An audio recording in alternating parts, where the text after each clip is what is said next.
नमस्कार। आप देख रहे हैं जनतक न्यूज़ 24। जैसा कि चुनावी सरगर्मियां बढ़ चुकी हैं और सारे पार्टियों ने अपने-अपने प्रत्याशियों को मैदान में उतार दिया है। इसी के साथ-साथ हमारे साथ कुछ लोग बैठे हुए हैं जो कि महाराष्ट्र से आए हुए हैं। आइए इनसे रूबरू होने का प्रयास करेंगे और जानने का प्रयास करेंगे।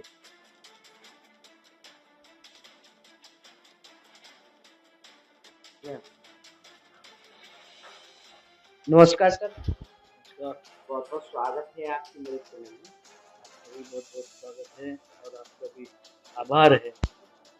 सर, आप महाराष्ट्र से यहाँ मैनपुरी में आए हुए हैं। क्या उद्देश्य को लेकर आए और क्यों आए? ये मैनपुरी नहीं, ये उत्तर प्रदेश है और उत्तर प्रदेश देश का भविष्य तय करता है। कैसे जाएगा ये देश। और हम देख रहे हैं गत 10 सालों से भावनिक विषयों पर यहाँ राजनीति हो रही है। तो ये भावनिक विषयों की जो राजनीति है वो धरातल पे आ जाए, जमीन पर आ जाए, तो ये कैसे हो सकता है। और इसकी शक्ति हो सकती है अखिलेश जी, इसकी शक्ति हो सकती है दिलप्रीत यादव जी। तो उनके बारे में हम कुछ कर सकते हैं, उनको क्या मदद कर सकते हैं, किस तरीके से मदद कर सकते हैं, ये देखने के लिए हम आए। आपने कब विचार बनाया था? आपके ज़हन में कब आया कि हमें भी जाना चाहिए उत्तर प्रदेश में और लोगों से मिलकर बताना चाहिए कि अखिलेश जी ही वो चेहरा है जो कि उत्तर प्रदेश और भारत देश को आगे ले जा सकते हैं। देखो, पहले तो अखिलेश जी यादव है, हमारे यहाँ की माँ जिजाऊ जो है, छत्रपति शिवाजी की माता जी, वो भी यादव है और ये भी यादव है। ये हमारा नैनीहाल, जो उत्तर प्रदेश के यादव है, ये हमारा नैनीहाल। तो नैनीहाल मजबूत नहीं होगा तो मोदी को कोई फाइट नहीं दे सकता। उत्तर प्रदेश अगर इनको फाइट देना है तो एक अकेला नेता है इस प्रदेश में जिनका नाम है अखिलेश यादव। अखिलेश यादव जी यहाँ फाइट देंगे तो मोदी का ग्राफ गिरेगा। उत्तर प्रदेश ने उनको भर भर के वोट दिया है और उन्होंने क्या दिया उत्तर प्रदेश को? गुड़, गोबर और गाय। आपने गुड़, गोबर और गाय की बात की है। गाय गाय को माता मानते हैं, यहीं पर गाय को माता मानने के साथ-साथ अभी राम मंदिर को भी राम की प्राण प्रतिष्ठा की गई थी। बताया गया कि राम का पुनर्जन्म हुआ है, राम जी आए हैं। क्या कहना चाहेंगे? आपके इस पर क्या विचार है? नहीं, गाय को जिनको माता मानना है वो माने। मैं किसान हूँ, तो किसानों के लिए गाय एक उपयोगी पशु है। ये सावरकर ने भी बोला था। सावरकर तो ये बोलते थे कि उसका मांस भी खाना कोई गलत नहीं है। इनके जो आराध्य है सावरकर, वो ये बोलते थे। मैं पूर्ण शाकाहारी हूँ, गाय को पूरा सम्मान करता हूँ और मैं देखता हूँ कि मेरे गांव में जब गाय बीमार होती है या बारिश आती है या गाय को बच्चा होता है तो हम कितना भी छोटा घर हो, बच्चे को लेके हम अपने घर में ले जाते हैं उसको। हमको किसी की गाय की सेवा करने का समझाने की जरूरत नहीं है, किसी की हैसियत नहीं है कि हमको समझाए। ये जो हमको समझा रहे हैं ना, गाय हमारी माता है, उनके माता पिता वृद्धाश्रमों में बैठे हुए हैं, जो अपने माता पिता को अपने घर में नहीं रह सकते, दो निवाले नहीं खिला सकते हैं, वो लोग हमसे समझाते हैं कि गाय हमारी माता है। ये गलत और मिथ्या प्रचार करते हैं और प्रचार करके ही आपके ऊपर 10 साल इन्होंने राज किया है। आप कह रहे हैं कि प्रचार गलत प्रचार करते हैं, इससे राज्य करते हैं, फिर भी जनता उन्हें बार-बार मौका कैसे जनता बार-बार मौका क्यों देती है? देखो, प्रभावी तरीके से जिस तरीके से रखना चाहिए था, अभी जिस हाईवे से मैं आया हूँ, आगरा से लखनऊ, बनाया किसने था? सबको पता है। क्या हमने प्रचारित किया? वो तो कुछ भी नहीं करते तब भी प्रचारित करते हैं। उन्होंने प्रचार किया था 2 करोड़ रोजगार देंगे, 15-15 लाख रुपए देंगे, हम इस देश में चमन बना देंगे, स्मार्ट सिटी बना देंगे, स्मार्ट विलेज बना देंगे। कितने बनी? मैं आपको वास्तविकता बताता हूँ कि इस देश के 64 सालों में जितने प्रधानमंत्री बने हैं, उन प्रधानमंत्रियों ने 64 साल में कितना कर्जा लिया था? तो 54 लाख करोड़ रुपए का। और 54 लाख करोड़ कर्जा लेके सेल बनाया, भेल बनाया, रेल बनाया, ये सारा चीज बनी है। एफसीआई से लेके तो सब चीज हमारे यहाँ बनी है। इन्होंने 10 साल में वो कर्जा पहुंचा दिया 201 लाख करोड़। मतलब इन्होंने कितना 151 लाख करोड़ रुपए लिया, बैंक बेच दिया। अब हमारी बैंक सारी की सारी बैंक बैकडॉप में है, घाटे में चल रही है। रिजर्व बैंक का सरप्लस फंड खा चुके हैं ये सब। हमारे जितने के जितने थे, जितने के जितने हमारे जो जहां नौकरियां लग सकती थी, ये पब्लिक सर्विस सेक्टर इन्होंने तबाह कर चुका है, इन्होंने ग्राम उद्योग तबाह कर चुके हैं, इन्होंने कुटीर उद्योग तबाह कर चुके हैं। आपको पता है कि हमारे देश की 70% प्रॉपर्टी मात्र 22 परिवारों को देने का महापराक्रम ये संघियों ने किया है, ये आरएसएस और बीजेपी की सत्ता ने किया है। मैं नागपुर में रहता हूँ, मेरा नाम अविनाश काकड़े है। उस आरएसएस के विरोध में लड़ने का काम मैंने किया हूँ। 30 साल से मैं उनके विरोध में लड़ रहा हूँ, मगर आप लोग जिता देते और वो सबकी छाती पर बैठ जाते, सबके सर पर बैठ जाते और हवा आप निर्माण करते हो उत्तर प्रदेश वाले। तो मैं ये चाहता हूँ कि सपा का व्यवस्थित संगठन बने, हर बूथ पर लोग हो, प्रशिक्षित कार्यकर्ता हो। यादव में बहुत उत्साह है और वो उत्साह में मर जाते हैं। आप बाकी लोग डर जाते हैं और यादव को डर के लोग वोट नहीं देना चाहते। भाई आपके साथ क्यों नहीं है बाकी जातियां? आप ओबीसी हो, आपके साथ में बाकी जातियां होनी चाहिए थी। माननीय नेताजी के साथ में थी कि नहीं थी? बेनी प्रसाद वर्मा एक नाम था, कई सारे लोधी, कुर्मी, कोयरी, कुशवाहा सब नाम थे उनके साथ में। आपके साथ क्यों नहीं? आपके साथ में वो भाटिया नाम का कोई आता है और भाग जाता है। एक एक सवाल है मेरा आपसे, नेताजी की राजनीति में और अखिलेश जी की राजनीति में फिर कहाँ रह जाता है अंतर कि पहले सारे समाज के लोग जुड़े हुए थे, आज वो लोग नहीं है, क्या देखते? देखो मैं एक बात बता देता हूँ, आदरणीय राजीव गांधी पहली बार जब बने थे प्राइम मिनिस्टर, उनको गलत लोगों ने घेर लिया था कि नहीं घेर लिया था? उनसे गलत काम करवाए गए कि नहीं करवाए गए? जिसके ऊपर उनका आरोप लगा, बोफोर्स का आरोप लगा, जो झूठ था।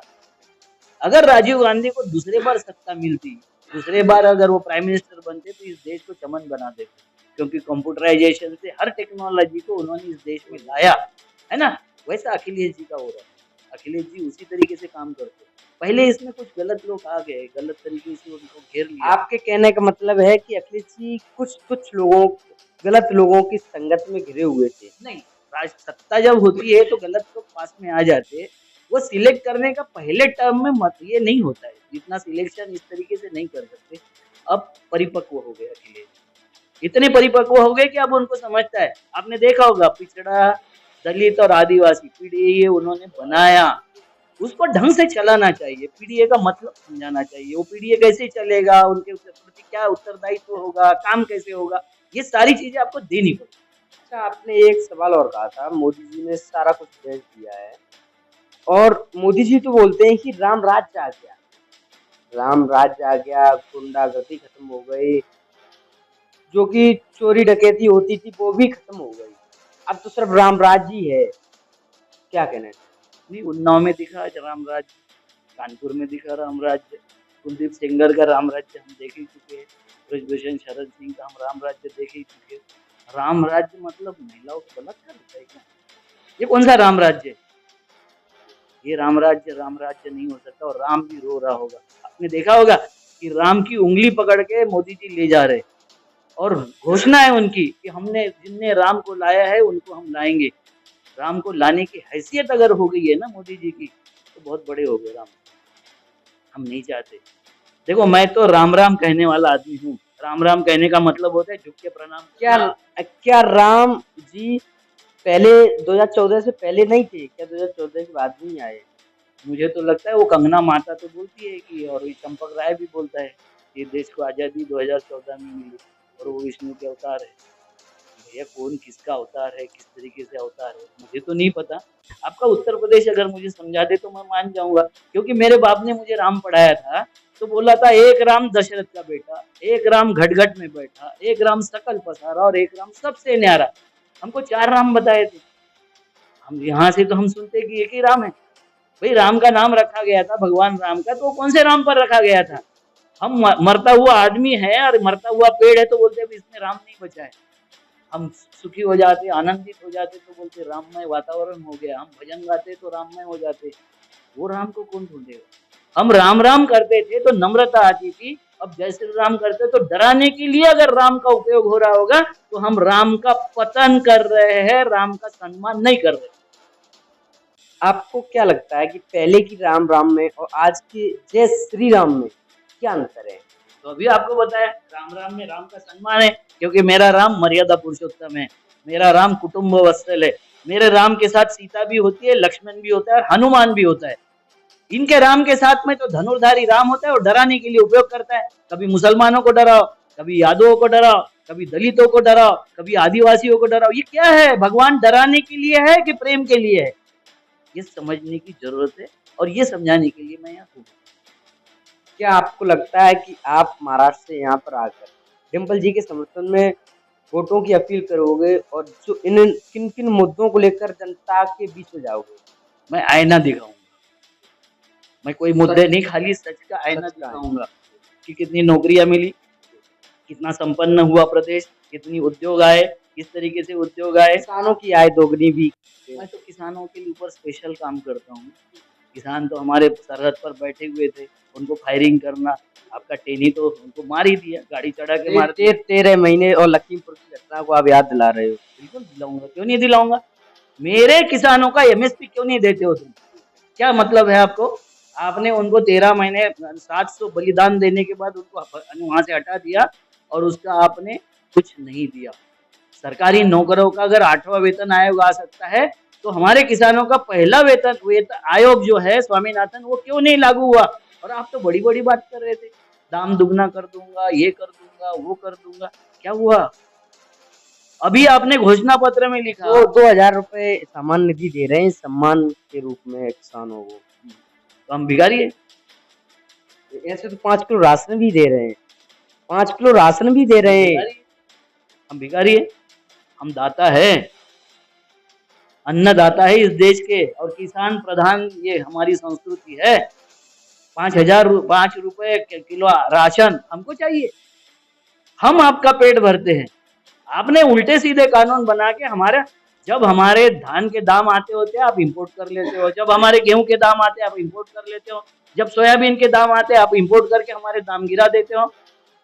और सारा फायदा किसको जाता है? तो अडानी अंबानी जैसे 22 उद्योगपति जो आपको, उसको चला जाता है। 16 लाख करोड़ रुपए आप इंडस्ट्रीज के लोगों के माफ कर देते हो। मेरे किसानों का 1000-2000 रुपए आप माफ नहीं करते, उसके लिए उसकी खेती की नीलाम करते हो, 1-2 लाख रुपए की नीलाम कर देते हो। आप मुझे बताओ कि मेरी खेती जिसकी कीमत करोड़ों में है, उसके ऊपर आप मुझे लोन कितना देते हो? तो 5 लाख रुपए, 7 लाख रुपए, इतना ही लोन देते हो। 2 करोड़ की खेती आपके पास गिरी हुई है। और किंगफिशर के विजय मल्ल्या को जिसने आपने भगा दिया, उसको किंगफिशर के एक लोगों पर 600 करोड़ रुपए दे दिया। सारी गोपिका जैसी बैंक की हालत हो गई, कन्हैया कपड़े लेकर भाग गया उनके। वो किसका पैसा था? आप आरोप लगा रहे हैं कि मोदी जी ने ये कर दिया, वो कर दिया, लेकिन आपने देखा है कि मोदी जी जब से आए, तब से हिंदू राष्ट्र बन गया देश, हिंदू खतरे से बाहर आ गया है। क्या? हम कब खतरे में? जब मुगल साम्राज्य था दिल्ली में, 700 साल साम्राज्य रहा, मगर दिल्ली के आसपास के जितने गांव है, 90% गांव आज भी हिंदू है। खतरे में होते तो 700 साल में खतरे में नहीं आए हम, अभी खतरे में आ गए। 2014 से हमको खतरा बढ़ गया। अरे ये सब घोषणाबाजी है, ये कोई मतलब नहीं है कि आप मुझे बताओ कि ये बोल रहे हैं, इनके सारे सारे प्रवक्ता वक्ता सब बोल रहे हैं कि 2044 में मुसलमान दुगने हो जाएंगे। कैसे हो जाएंगे? कैसे हो जाएंगे? हमारे देश में मुस्लिम का जो मस्जिद है कब बनी? सबसे पहली मस्जिद जो हमारे यहाँ बनी वो 628 में बनी। मोहम्मद पैगंबर साहब का इंतकाल 632 में हुआ था और हमारे यहाँ मस्जिद 628 में बन गई थी। दूसरी मस्जिद वहाँ गुजरात में 629 में बनी थी। तीसरी मस्जिद तमिलनाडु में 630 में बनी थी और 632 में मोहम्मद पैगंबर साहब का इंतकाल हुआ था। अच्छा, एक लास्ट सवाल है आपसे। आप अभी नेताजी मुलायम सिंह यादव जी के जन्मभूमि कर्मभूमि पर बैठे हुए, यहाँ की जनता से एवं उत्तर प्रदेश की जनता से क्या कहना चाहेंगे आप? क्या अपील करना चाहिए? देश को बचाना है तो एक बार अब जनता को अपना परिचय भी दे दें। क्या? मैं अविनाश काकड़े हूँ, महाराष्ट्र से हूँ, पिछड़ा संगठन और जो हमारा मराठा सेवा संघ का प्रतिनिधि हूँ। वैसे मैं पॉलिटिकल वर्कर भी हूँ। मैं जनता दल यूनाइटेड का राष्ट्रीय अध्यक्ष रहा हूँ यूथ का, ठीक है। लोक शक्ति के इसमें भी रहा हूँ। मैं कांग्रेस में भी बड़े पदों पर रहा हूँ। ये मेरे सहयोगी रहे 97 से, यादव जी। और इन्होंने मुझे बोला कि अविनाश जी चलना चाहिए, अगर हम चलेंगे नहीं तो ये जिस तरीके से मिसमैनेज प्रचार चल रहा है, आज भी मुझे ये दिखाई दे रहा है कि हमारा सबका, बीजेपी छोड़ के सबका प्रचार मिसमैनेज तरीके से चल रहा है। ना हमने सोशल मीडिया मैनेज किया है, ना हमने सोशल जो ये होता है चैनल होते हैं उसको मैनेज किया है। हम उन चैनलों के पीछे क्यों भागते हैं जो तुमको हरा रहे हैं? हमको उन चैनलों को मैनेज करना पड़ेगा जो हमको जिताने के लिए रात दिन मेहनत करते हैं। कहीं न कहीं आपको लगता है कि जो विपक्षी पार्टियाँ हैं, इनका मैनेजमेंट ठीक नहीं है। बिल्कुल नहीं है। बीजेपी 5 साल काम करती है और हम महीना 2 महीने काम करते हैं। तो 5 साल कसरत करने वाला किसान, जबकि मुलायम सिंह यादव जी जो थे वो 5 साल कसरत करते थे, पहलवान थे, उनको समझ में आता था कि मेहनत अगर 5 साल नहीं किया तो ज़मीन से कुछ फसल नहीं मिलने वाली, उपज नहीं होने वाली है। वहीं उत्तर प्रदेश को समझना पड़ेगा, सारे यादव को समझना पड़ेगा कि यादव को ये बनना पड़ेगा कि हम बड़े भाई हैं, ये छोटे जो हमारे बैकवर्ड क्लास के लोग हैं, दलित है, आदिवासी, ये सब हमारे भाई हैं, हमको साथ में लेके चलना पड़ेगा। आज पूरा उपद्रव ये था कि यादव गुंडाई करते हैं। भाई यादव योगी जी ने भी कहा था जिस गाड़ी में लाल झंडा लगा हो, सिर पे लाल टोपी हो, मानो वो गुंडा है। और जिसमें भगवा लगा हो, जिसमें हिंदू लिखा हो, वो तो हिंदू है, तो वो गुंडा नहीं हो सकता। झंडे से, कपड़े से, खाने से अगर परिचय होने लग जाए आदमी का, तो मैं कितने फोटो आपको दिखा देता हूँ इनके गोल टोपी पहने हुए, आपके योगी जी के जो दरगाह में जाते हुए फोटो है, मोदी जी के टोपी पहने हुए चित्र है, मुसलमानों के गले मिलते हुए चित्र है, वो जो हुआ था बोहराओं का सम्मेलन, वहाँ कैसे प्यार से गले मिल रहे थे इंदौर में। अच्छा सर, 1 मिनट के लिए आपका भी समय लेना चाहेंगे। क्या नाम है आपका? जितेंद्र यादव, कहाँ से आए हो? आगरा से। आगरा से आए हो। काफ़ी उम्र हो गई आपने राष्ट्रीय शिक्षा एवं अल्पसंख्यक फ्रंट के राष्ट्रीय संयोजक नंबर 1 किए और ये उसके अध्यक्ष हैं। हम लोगों ने बहुत समाजवादी आंदोलन, समाजवादियों के लिए या समाजवादी पार्टी में तो है नहीं, लेकिन समाजवादी विचारधारा के आदमी। आप समाजवादी विचारधारा के आदमी हो। आपने नेताजी के साथ कंधों से कंधा मिलाकर भी चले होंगे, ठीक है? उस समय की समाजवादी पार्टी में और आज की समाजवादी पार्टी में क्या अंतर देख रहे हैं आप? पहले अविनाश जी पहले ही बता चुके हैं। आप नेताजी के साथ चले हैं, वो सबको प्यार देते थे, सबको पास बुलाते थे, चाहे जो हो, और उससे पूछते थे। यहाँ पूछते तो हैं लेकिन बहुत बात, और जब पूछते हैं तब समय नहीं होता है। आप यहाँ लाइन में लगाइए, उनके यहाँ आप चले जाइए तो मालूम पड़ा कि अगर नेताजी निकल लेंगे तो आपको तुरंत बुला लेंगे। एक नेताजी में एक खूबी मानी जाती थी कि नेताजी दूर से लोगों को पहचान लेते थे। कहाँ तक ये सच है? ये बिल्कुल 100% नेताजी बीच में से निकाल लेते थे, अरे फलाने जरा आओ, वहाँ क्यों खड़े हो। नेताजी मंच पे होते थे तो हम अगर नीचे होते थे, दूर मंच पे थे, तो नेताजी कहते थे जितेंद्र कैसे खड़े हो, वहाँ ऊपर आओ। ये तो हमारे साथ हुआ है, मैंने उनके साथ बहुत समय बिताया है, बहुत उनके साथ काम किया है, लेकिन दुर्भाग्य की बात है कि किसी कारण नेताजी ने हमको हटा दिया। हम हट गए तो फिर सब चले गए। आज पहले की हम फिर आपसे एक बार क्वेश्चन करेंगे कि जो पहले के कार्यकर्ता हुआ करते थे, नेता हुआ करते थे, और आज के जो नेता और कार्यकर्ता, आज के नेता कार्यकर्ता लगता है कि अपने सिर्फ मतलब से आते क्या? नेता आज उस समय का नेता जो है वो कमिटेड नेता, कमिटेड वर्कर होता था और नेता होता था, छोटा समझता था। आज का छोटा भी कार्यकर्ता है वो अपने आप को बड़ा नेता समझता है। यही फर्क है तब के लोगों का। क्या नेताजी तब छोटे से लेकर बड़े नेता तक सभी कार्यकर्ताओं से मिला करते थे? मिलते थे, जरूर मिलते थे। जब मुख्यमंत्री थे तब बंगले में मिलते थे, जब मुख्यमंत्री नहीं थे तो कलर में मिलते थे, डब्बई में मिलते थे, कहाँ नहीं मिलते थे। लेकिन कुछ लोगों का आरोप है कि अखिलेश जी में वो खूबियां नहीं है, क्या मैं कहना? अखिलेश जी के बारे में नहीं कह सकता, और अखिलेश जी के पास मैं एक बार गया हूँ मिलने के लिए तो नहीं मिला, इसलिए ये मैं राय नहीं बना सकता कि वो कैसे। नहीं, मिलने के लिए लोग कहते हैं कि जाओ तो वहाँ लाइन में लगे रहो, लेकिन मुलाकात नहीं हो पाती। क्या ये आपके ऊपर भी कभी दोहराया? तो एक बार गए तो बहुत भीड़ थी, चले आए। दूसरी बात यह है कि अगर सब लोगों में से सब लोगों के साथ जाए और नेताजी हमको देखते शायद, लेकिन हमको बुलाते क्यों? ऐसे हम में क्या खूबी है? कोई उनका कार्यकर्ता अलग अलग है, हम हमारा अलग है। हो सकता है किसी तरह से बुला लेते। अच्छा, आपकी काफी उम्र है, एक सवाल है, अनुभव भी है राजनीति का, कि अखिलेश जी की राजनीति में और नेताजी की राजनीति में क्या अंतर है? एक दो अंतर जरा आप अपने अनुभव से बता दें। अभी अभिलाष जी ने बताया, आपका अनुभव। मेरा भी वही चीज उसी से सहमत हूँ, मैं उसी से सहमत हूँ। नेताजी के भी, नेताजी जो है परिपक्व और जमीन से जुड़े हुए, जमीन। नेताजी अखिलेश जी भी है, और अब आगे समझ में और आ जाएगी। दूसरी बात है, मैं अखिलेश जी से लास्ट में ये कहना चाहता हूँ कि अखिलेश जी, अगर आप ऊपर नहीं, अगर आप जीत के नहीं आओगे, आपकी पार्टी नहीं जीतेगी, ये देश नहीं चलेगा। आपके कंधे पे इस देश की बहुत जिम्मेदारी है, इसलिए आपसे आपके कंधे से कंधा मिलाने के लिए, हम चलने के लिए, हम काम करने के लिए आए हैं। और मैडम के साथ हम यहाँ 1 हफ्ते काम करेंगे, हम और अखिलेश के बाद।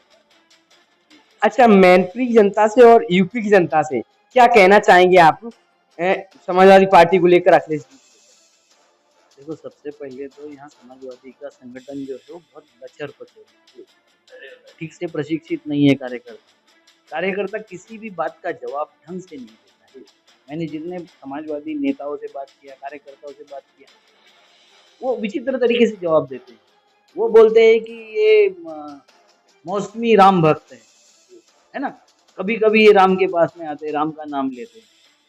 भैया, पुजारी तो मंदिर में रोज़ जाएगा ना, हम पुजारी थोड़ी है, हम भक्त हैं। हम तो कभी-कभी ही जाएँगे। पुजारियों ने रोज़ जाना चाहिए क्योंकि उनका वहाँ धंधा है, हमारा धंधा नहीं है, हमारा समर्पण है। तो ये समझने की ज़रूरत है, ये हमको कार्यकर्ताओं को प्रशिक्षित करने की ज़रूरत है। जनता से क्या अपील करना चाहेंगे? जनता से अखिलेश जी को लेकर, समाज पार्टी को लेकर क्या कहना चाहेंगे? देखो, आपके अखिलेश जी के पास उम्र है, बहुत सारी बड़ी राजनीति है, ये प्राइम मिनिस्टर के कैंडिडेट हो सकते हैं भविष्य में, क्योंकि इससे 80 सीटें यहाँ से आती है। ये प्रदेश तय करता है प्राइम मिनिस्टर कौन होगा, और उनकी बागडोर इनके पास में है। तो इनके जो सोल्जर है, सैनिक है, देखो, आपके पास में 1000 लोग हो और कोई उसमें डिसिप्लिन ना हो, वो जीतेंगे, या 100 लोग जो डिसिप्लिन से चलते वो जीतेंगे। तो डिसिप्लिन लाने की ज़रूरत है समाजवादी पार्टी में और इनके संगठन में। यही मेरा आह्वान है। जनता से मेरा आह्वान है कि इस वक्त देश की वो लड़ाई है कि देश रहेगा या नहीं रहेगा, हम रहेंगे या नहीं रहेंगे। देश का मतलब 22 उद्योगपति नहीं हो सकते, हम 2 और हमारे 2 नहीं हो सकते। देश का मतलब हम सब लोग हैं, और राम हमारे आराध्य है, राम हमको बचाएंगे। हम राम को नहीं बचा सकते, हम कृष्ण को नहीं बचा सकते। भगवानों को बचाने का ठेका जिन्होंने तुम्हारे कंधे पर दिया है, वो कहीं तो भी आपको मिसगाइड कर रहे हैं। गाइडेंस ये है सच में कि भगवान हमारे आराध्य है, वो हमको बचाएंगे। इस वक्त जो आपदा है कि आपको हिटलरशाही चाहिए, आपको हुकुमशाही चाहिए, सबका दमन चाहिए, सब देश बेचने की प्रक्रिया चाहिए, या देश के गरीबों का, देश के किसानों का, देश के मजदूरों का सुरक्षा चाहिए, वोट इसके लिए देना है। बहुत बहुत धन्यवाद, आपने इतना कीमती समय दिया। तो जैसा कि मेरे साथ बैठे थे महाराष्ट्र से आए हुए, उन्होंने बताया है कि अगर हमें अपने भारत देश को आगे ले जाना है, साइकिल को सारे लोग वोट करें, और अखिलेश जी एक युवा चेहरा है, इनका साथ दें, इनके कंधों से कंधा मिलाकर चलें। इसी के साथ साथ मैं मोहित कुमार करल से जनतक पर धन्यवाद।